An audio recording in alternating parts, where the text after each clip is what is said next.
Today we're making a collage. My initial plan for this video was to talk through my process and just kind of go through how I create a collage from start to finish. While I was filming this, there was someone yelling outside my building for a good half hour, so I'm gonna do a voiceover. I hope it goes well.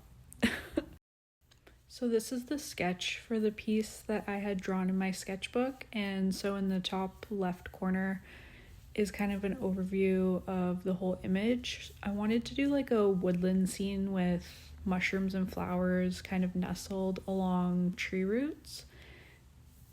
I also drew each element a little bit in more detail on the page, so have like mushrooms, leaves with dewdrops on them. I don't think I included that in the finished product, but yeah, I think it turned out cute.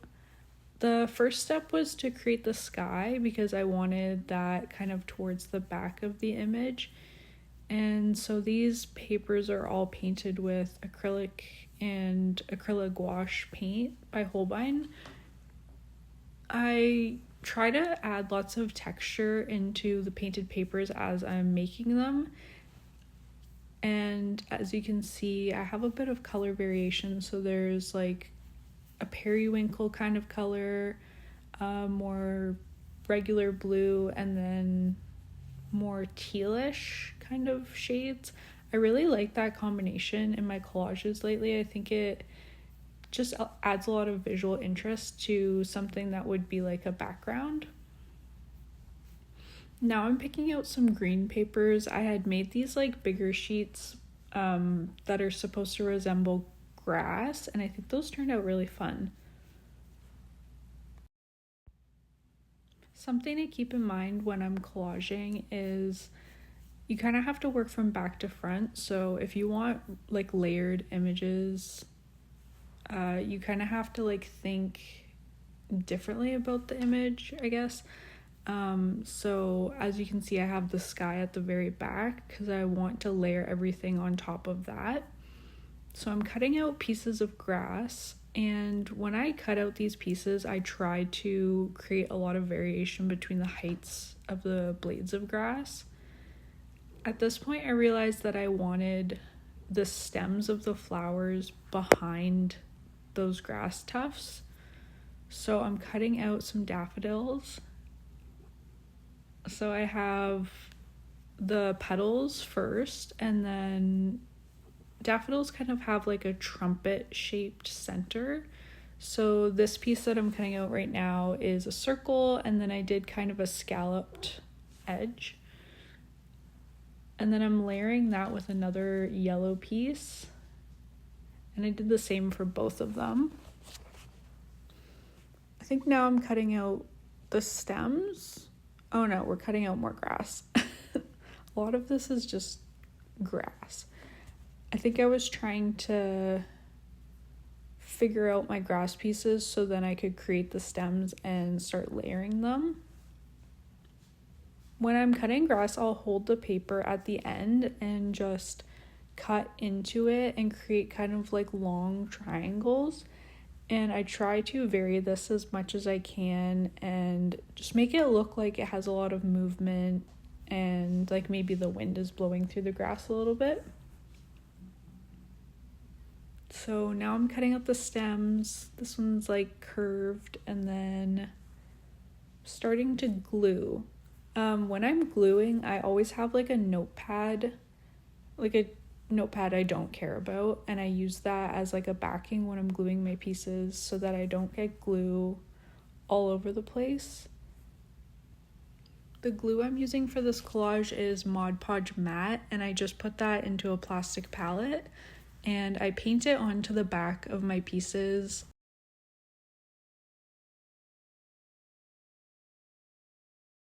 You can use any liquid glue. I like the matte because if there's any dry glue on my piece, it's like fairly clear. I also use like an adhesive eraser to clean up any little bits of glue that might have seeped out from underneath the pieces. So I'm layering everything with these little daffodils. Sometimes I use tweezers for placing smaller pieces of paper. Here I'm just figuring out the placement. I opted not to do a tulip because I thought it would be a little bit busy just with the size of flowers I was doing.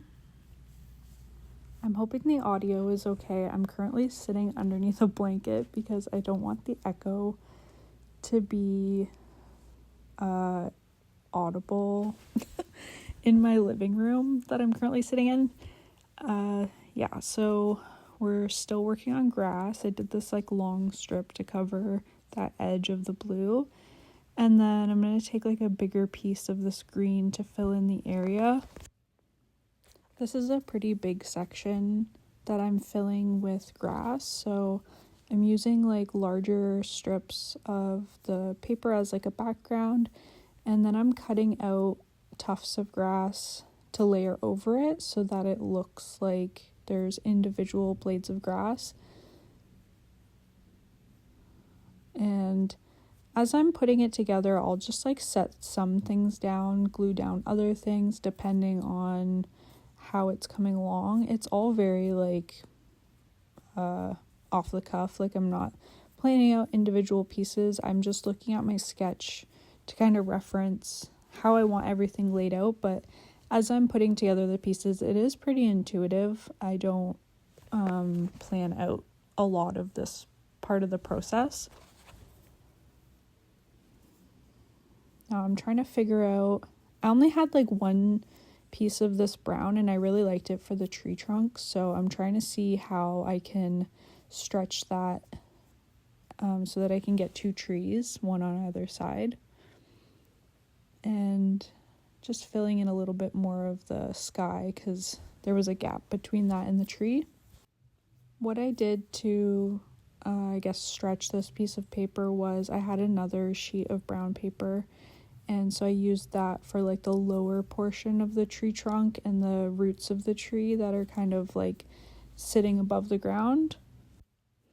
Cutting out even more grass tufts.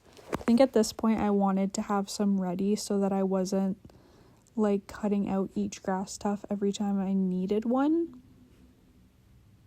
For the tree trunk and the roots, I kind of curved the pieces towards the middle of the image. I thought that this was really nice to like frame the sky and then just kind of lead your eye down to the lower portion of the image.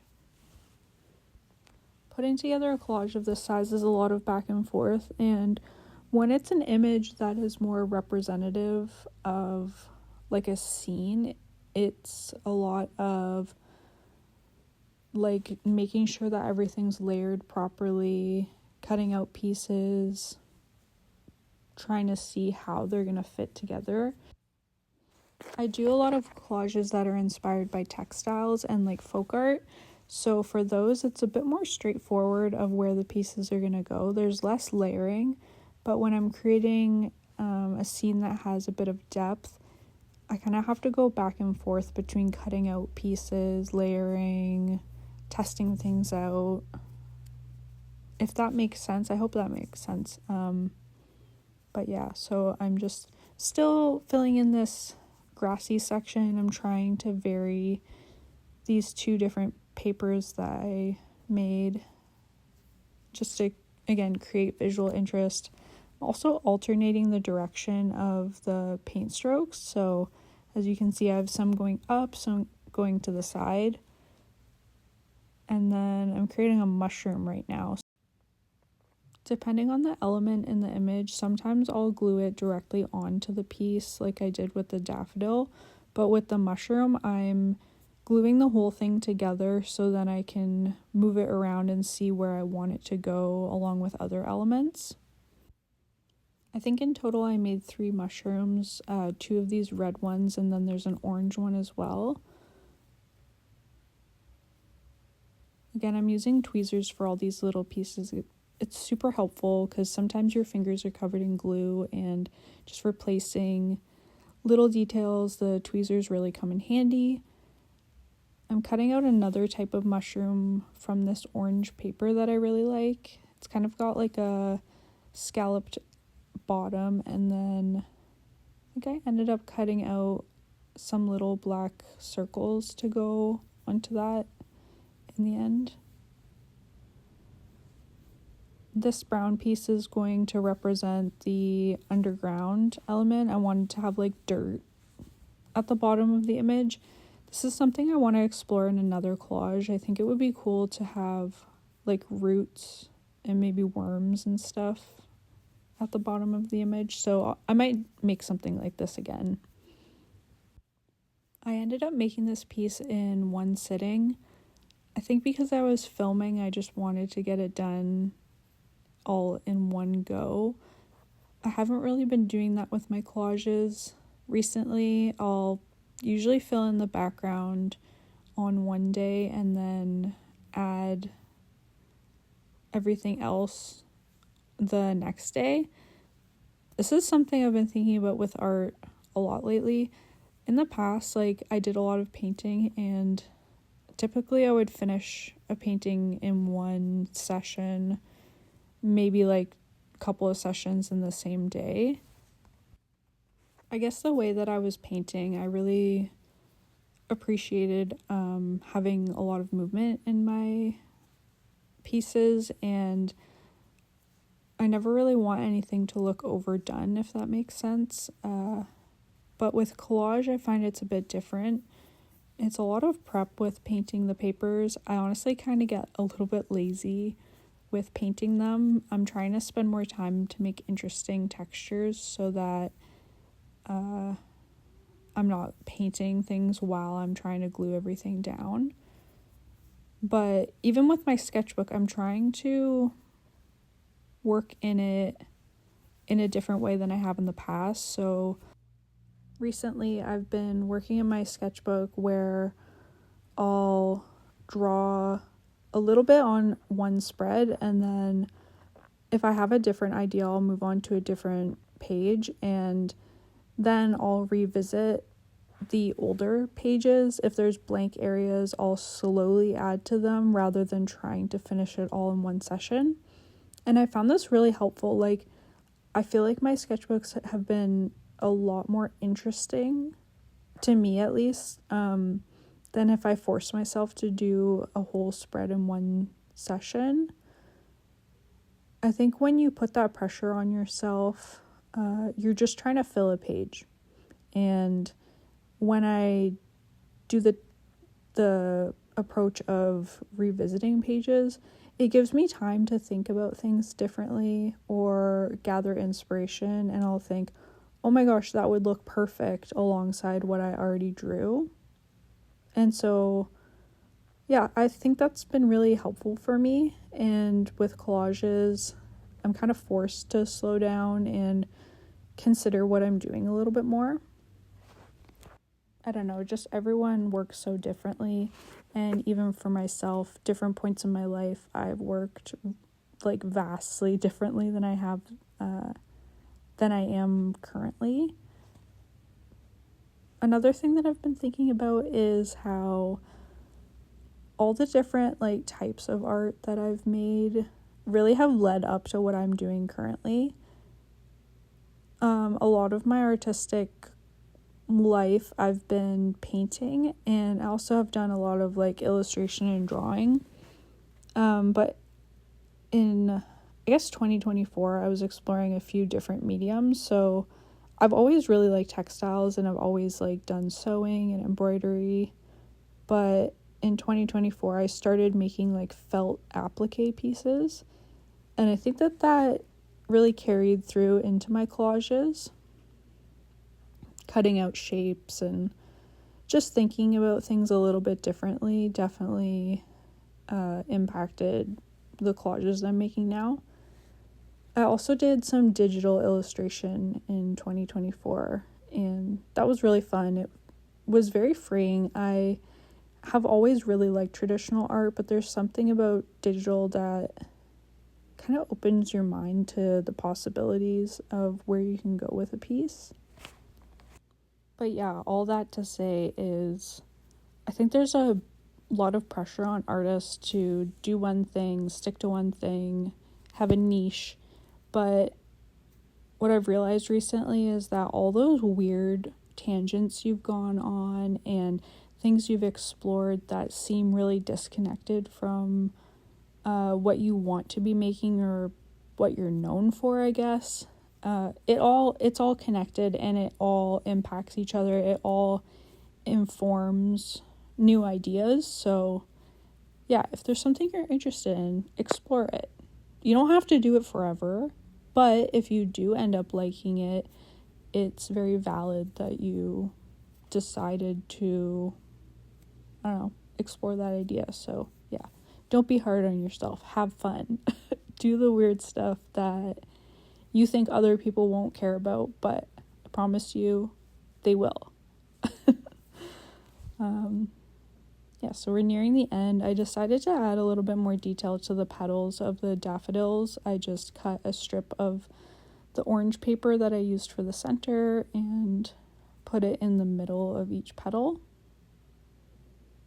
What am I doing here? I'm cutting out a butterfly, so I just drew on the back of a piece of paper so that I wouldn't have pencil marks on the front. And just cutting that out. Sometimes I use stencils for like motifs that I know I'm going to use a lot. So I have a few butterfly stencils. I have like a house stencil, a horse that I use in a lot of collages.